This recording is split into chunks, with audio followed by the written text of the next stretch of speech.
All right, so this is the lesson 2 for Tuesday. This is actually now looking at the voltage in a series circuit.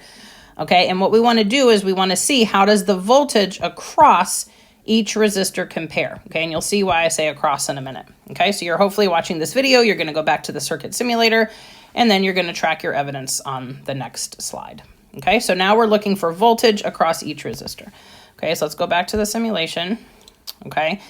And we don't really care about the current, so I'm not even going to put any ammeters in this one just for ease of use. Okay, so let's say when I just have one. Okay, I just have one resistor in the circuit. All right.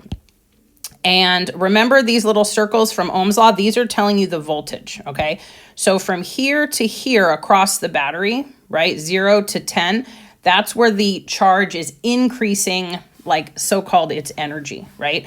So when the charges are at the positive side of the battery, they have a high energy, in this case, 10 volts. Remember, voltage is related to energy. It's not exactly the same thing, but it's kind of related for our purposes, okay?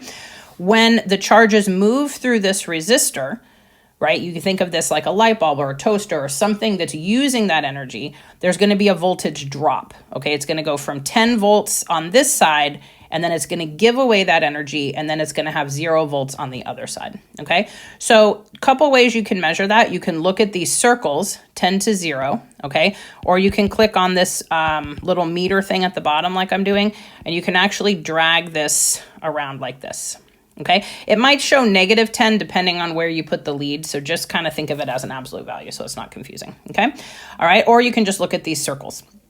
All right, so in this case, when the charges come around, you can see what's happening to their voltage drop across, okay? Voltage always goes across something. All right, now, if I want to add in, say, another resistor, okay, now what I'm doing is I'm trying to look at now what has happened to the drop across this resistor, and then now the drop across this resistor, okay? So I'm trying to compare that. As I add more resistors in, what is happening to the voltage drop across each resistor, okay? So that's what you're trying to do. You can either, again, you can use this, okay? You can create a data table, okay? Number of resistors, 1, 2, 3, 4, voltage drop across each, Okay, you could show me some screenshots of a couple different things and point out what I'm supposed to look at to make a comparison. Okay, because we're trying to see when I add more resistors in series, what happens to the voltage drop across each resistor.